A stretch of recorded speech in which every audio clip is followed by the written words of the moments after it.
Hey, FlimsyLunchTray here, and welcome to another episode of The Lunch Line with yours truly, FlimsyLunchTray.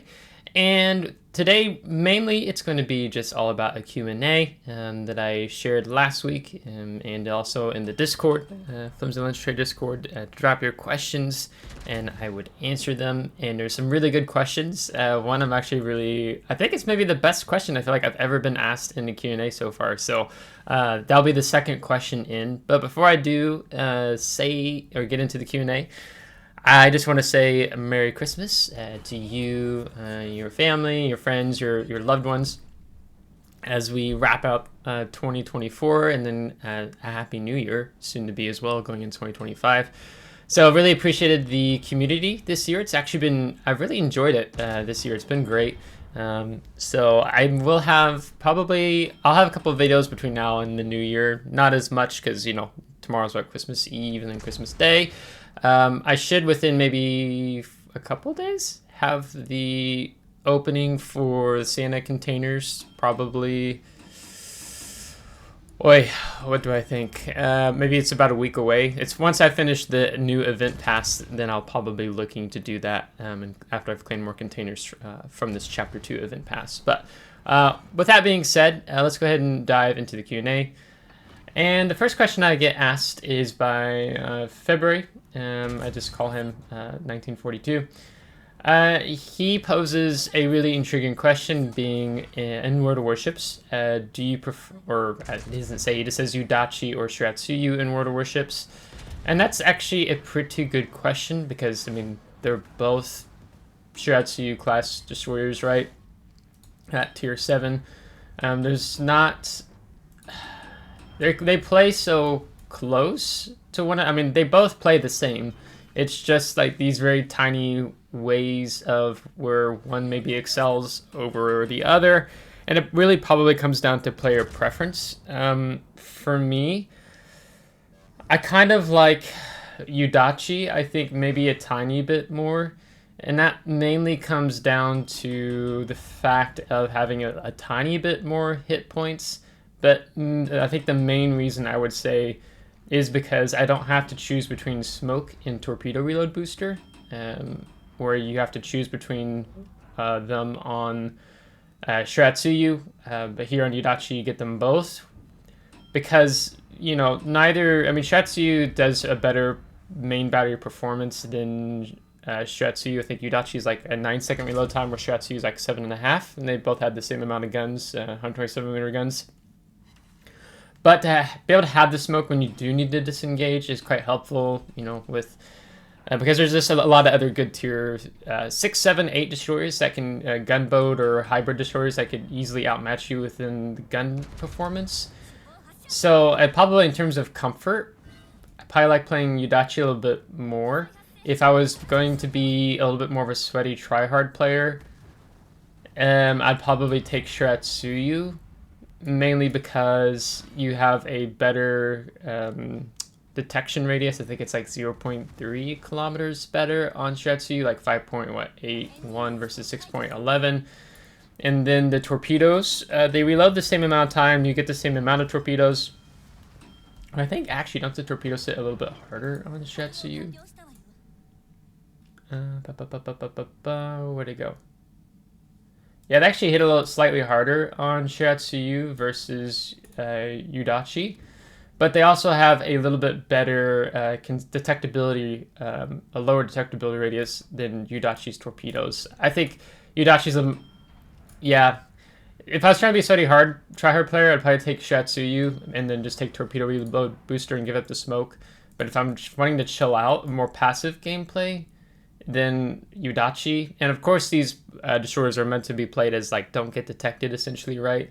But Yudachi kind of has that get out of jail free card, and the fact that she's a premium earns more credits. So I probably prefer Yudachi, but if I'm wanting to get the max, having a faster reloading guns, slightly harder hitting torpedoes, I'd probably go for Shiratsuyu if I'm being a little bit of a sweaty tryhard. Maybe I'm talking a little bit away from my microphone. I'll reposition myself here. Forgotten Void asks 2 questions. Maybe this is his first question. It might actually be one of the most favorite questions that perhaps I've ever been asked in terms of being a content creator. And Forgotten Void has a YouTube channel. He's one of my clanmates and friends. He did operations with Void. Check it out if you really like ops. He has really good content there. But the question he asked was, what was your favorite video to make? And I had to think about that, because I'm like, well, there's definitely some favorite, like, per se, battles, right? I've got some favorite battles in the game. But in terms of what was my favorite video to make, and I realized that it's the video that I've put the most time and effort into, even though I don't think I was as skilled in terms of my, how would you phrase it, my video editing ability. And that would have been the World Warships meme compilation of update 0.10.0 I made. And essentially, for those of you who haven't seen it, I'll drop it. Maybe if I remember, I can put a tag right here at the top right, or I'll put it at the end of the video as the top right one. Basically, I did a meme compilation out of the commander rework that we had in 10.0. And it really, that's where Wargaming really took a big step forward, and they killed brawling in the game for a brief period of time. They nerfed secondaries. I think you started, how did they do it? I don't remember. It's been so long, but they nerfed secondaries. They made it, I think, where secondaries could fire off both sides of the ship, but they nerfed overall the maximum secondary accuracy you could get. Where, before that, you would just secondary select. So if I'm Massachusetts and I select the enemy North Carolina 11 kilometers away, I instantaneously have negative 60% dispersion on my secondary main battery. But then they changed it to where it was like, you could fire secondaries off both sides, but then they nerfed the secondary battery accuracy massively, and things like that. And then that's when they introduced Deadeye. So if you're newer to the game, because we're almost going to be starting on the update 14.0 soon, they introduced Deadeye, which I think was if your ship was undetected. It was a battleship skill. If your ship was undetected and you fired your main battery, you got like a negative, oh my gosh, I can't remember. I think it was a negative, it was either 10 or negative 20%. I think it was negative 20% perhaps. Main battery shell dispersion reduction. So that meant your horizontal and vertical dispersion was like massively awesome. So then you had battleships, like as an example, the GK. Well, you had players start taking GK main battery builds because of the 12. Well, you can get to 12. What was it? 420s on GK, and then they started sniping with GKs, and the battleship play got a lot more passive. There's already, at that time, there was already beginning to be more increased high explosive spam. And it was really beginning to, if you were a brawling battleship player, it became like, why would you push? Because, battleship players would want to play outside of their detectability range so they can go dark to get that dispersion buff. And then the sniping battleships in the game got even more deadlier, like Yamato, things like that. Before we had super ships, and that was still before, I think, submarines had officially made their entry into the game. So that's a little bit of the context. There's a lot more with that, but I made a meme compilation of that whole update, and I think the video did relatively well. I got over 1,700 views. It's funny, as I just watched it for the first time in like a year, because I made a follow-up meme off of that video in a slightly different style. But that was, I think, even before Flamu was kicked out of the community contributor program, and I kind of made a funny, like, when Wargaming was like, how did I call it, like, censorship, and usually it was always, Flamu, what'd I do? Wargaming firing its guns. Oh, so the biggest thing I need to say, then I need to move on to the next question, is I used the movie Avengers in-game, right, in-game, as the footage, and then I just kind of put words and pictures and memes all throughout that. But it's that last battle scene, and so I put community contributors #usually Flamu, and then I think it was after this video. I don't know how soon it was. I don't think it was too quickly that he ultimately got kicked out of the program, which, I mean, the Wargaming's reasoning was quite dumb over that. They just got tired of him. So, yeah, so that was just kind of, it's really funny, but you have to just check it out and watch it. But that was my favorite video to make. I sunk a ton of time into that video, and I was laughing and giggling, you know, throughout making the video. So that's probably my favorite one I've ever made so far. And I was just thinking, I wish I would have said, not to give it away, but there's a scene where I'm like, you know, this big bad enemy coming at the end, like as the game World of Warships is trying to survive, and it's like basically wargaming developers in 2021. I wish I would have thought about it and put like wargaming developers like in 2024 or like 2025, because good lord, the game is getting worse, guys. So yeah, so that's my favorite video to make. And then, what is your favorite Christmas food item? Now, after living in Norway, I will wholeheartedly say reindeer. Mrs. Flimsy and I had the tradition of I grill reindeer meat on Christmas Day. So that's become my favorite Christmas food item officially at this point in time. Let's see. Trapper asks, do you think Black Friday ships will still be worth getting if they make all the ships available next year? On the surface, my answer is no. It depends. Like, if there's certain ships you can't get anymore, you know, easily, like Massachusetts, Georgia, a lot, or yeah, is Georgia? No, they don't have a Georgia Black, right?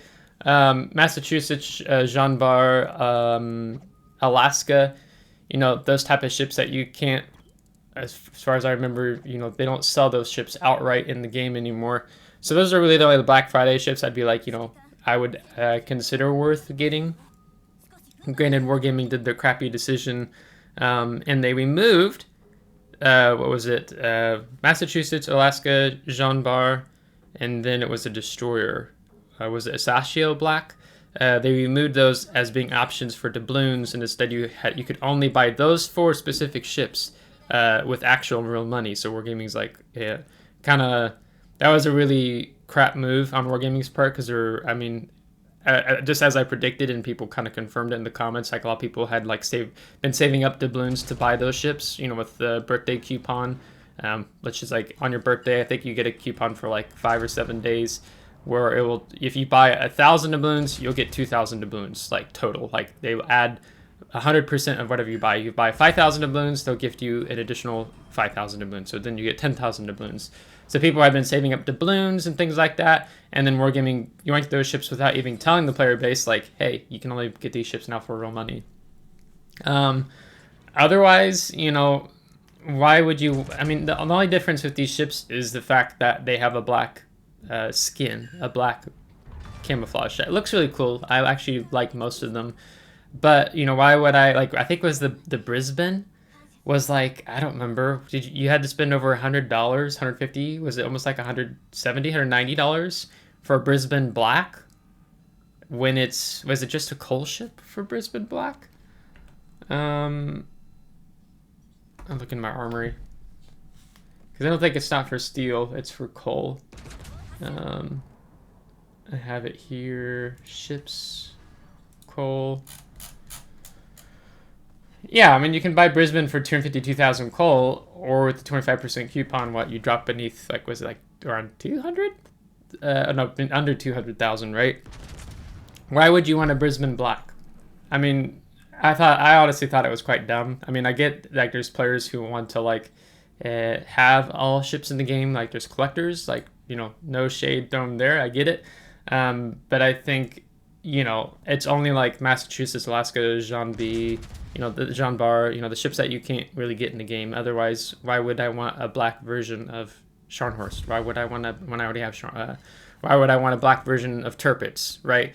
It's just, you know, the copy and paste, and it feeds kind of, the more players that buy ships like that, the more Wargaming is going to keep pumping out premium versions of tech tree ships and copy and copy and paste versions of already premium ships in the game, right? There's no incentive. Like, it's not like you're going from a tech tree ship to a premium ship, right? with the Black Friday ships. The Black Friday ships are literally just a premium version of a premium version. Like, I don't know what to tell you. So as a whole, no. It just depends on, you know, what ship we're talking about. Which that's only very few ships, I would say, that kind of maybe get that exclusion. Curly, he asked a confusing question because I essentially had to Google the entire question. Thanks, Curly. He's also in my clan. He says, what is bigger? Oh my gosh, am I going to pronounce this right? The Eldritch Horror, Lovecraft's Old Ones, or Rareboos? So I think when I Googled, you're probably laughing right now, Curly. The best I could figure is that, let's see here, there is a fandom for this. I guess these are just large creatures is all I can gather. Okay. And then I'm confused by the second part of your question because I don't know if you're referring exclusively to Rareboos or you're referring to, what's the other, Weeaboos.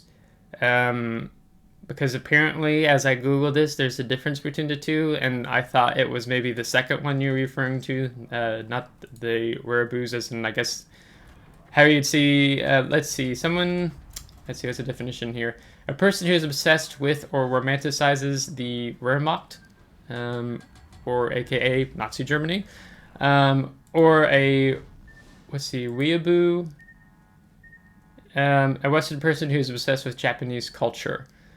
And I know you made more jokes maybe on that one when we've played sometimes, like kind of just having fun with that. So I'm like, am I going to get canceled for even talking about this? No, I'm kidding. I'm just making more fun of that. I honestly don't know. I mean, I know nothing about Eldritch Horror, Lovecraft's Old Ones. I mean, giant creatures, and I get you're asking this question in a sarcastic sense, but then I mean, like, oh yeah, I mean, there's tons of weeaboos. I don't know how many wereaboos there are, so I don't know how to answer your question. I am not skilled in such things because both of those are I know nothing about. So I'm gonna just say I don't know. That is my answer. Let's see. Caster asks, how much wood could a USS Austin chuck if a USS Austin could chuck wood? Well, honestly, I think the best way to how to answer that question is that it depends on the player. I have had actually recently some really funny games where I seen USS Austin, unquote, players chuck no wood because they got deleted right off the start of the game. I even saw, I had a game last night on EU. There was a guy who took an Austin into brawls on Sleeping Giant, and he was hiding behind an island, but the second he got detected, he just got deleted. It was really funny. And then I've seen other USS Austin that can definitely chuck a lot of wood. So the denominating factor, the variable here, comes down to the player.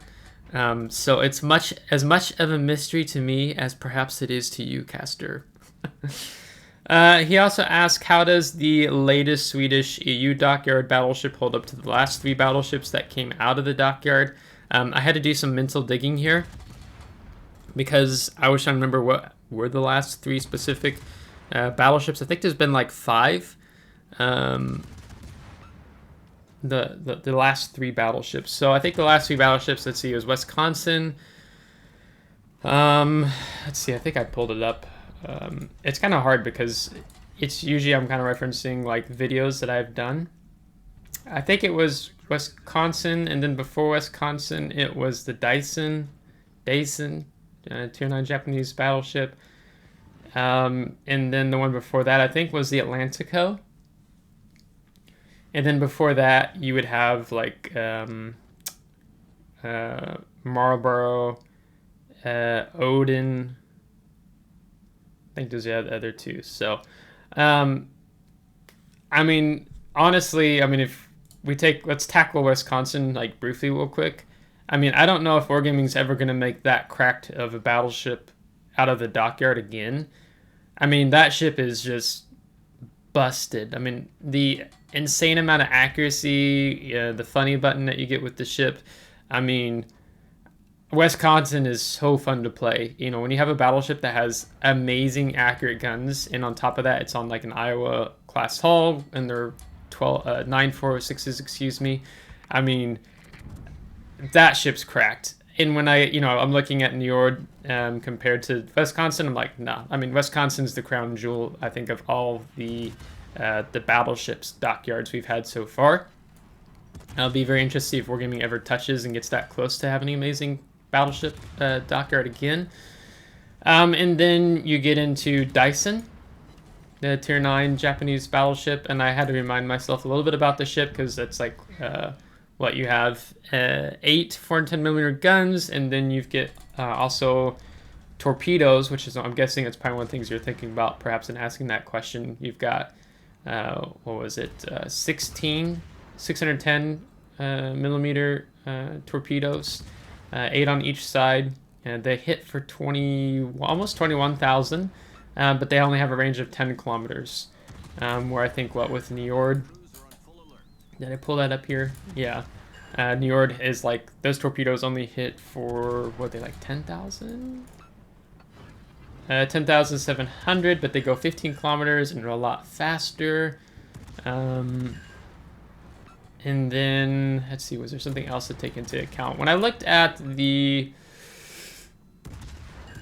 torpedo DPM, Dyson, of course, is number 1 of all Tier 9 premium battleships and beats out the Njord. You know, Dyson's 1, Njord's 3, but, you know, then you get into how you're going to be able to hit things with 10-kilometer torpedoes, where Njord probably has a better chance of hitting torpedoes more regularly with the 15-kilometer range. And then the other thing was, when I looked at the main battery, I think Njord has a better, Njord is like 5th among all Tier 9 battleships in terms of AP DPM. But then Dyson beats Njord out, let's see, 10th position for high explosive DPM at 115,000, where Njord had 100,000. So, I mean, honestly, that's not a huge difference. It's not, not massive by any means there. And then I think they both had, 30-second reload time. Oh, no, let me look. 27 seconds on Dyson. I also had a Mongi pulled up.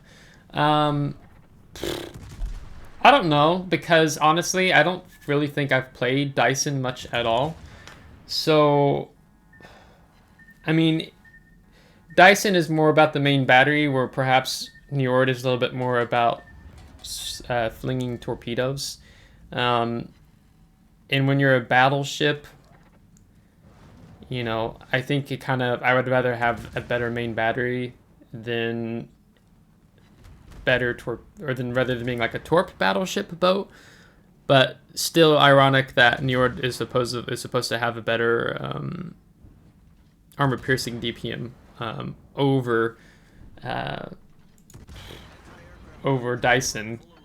But then you were talking 410mm guns versus 8 410mm guns versus 8 380mm guns. And so the overmatch with 410s is just better overall. So, and I've not played Njord, and I've not really played Dyson as much. So, I mean, maybe at first glance, I'm just like, I mean, I'm going to pick up Njord, and then I need to actually probably play both ships anyhow. I might favor Dyson a little more than Njord, but, you know, I think there's untapped potential that I'm probably not aware with Njord, because it's just kind of a different flavor of a battleship. And then before that, the Atlantico. So that's in a Tier 8 Pan American battleship versus a Tier 9 European battleship. They both play different, right? I mean, you have Atlantico that's meant to brawl, get within secondary range, where we saw the introduction of 234mm secondary guns that had a higher alpha in hitting. So I've actually had some good games with Atlantico, for sure. And like taking it even in ops when we had, just for a brief time, you know, where you could, where they bumped Operations up to tier 8, and then, you know, later they did the 9, 10, and super ships. So I had a lot of fun with Atlantico and Operations, where New York seems to be a battleship that you're probably going to play a bit more around your concealment and being a mid-range battleship. So they each have different play styles. I don't know. I think brawling is getting harder, and like if I just look at it in a general stance and like let's take my unbiased opinion out of it, I think this is unbiased because even though I really like Atlantico, brawling is getting harder and harder in the game with HE spam, Dutch airstrikes, submarines, more overpowered CVs. Yeah, it's just getting more and more difficult. So I think something like New York probably, in terms of the meta of the game, probably has a better fitting of a position over Atlantico.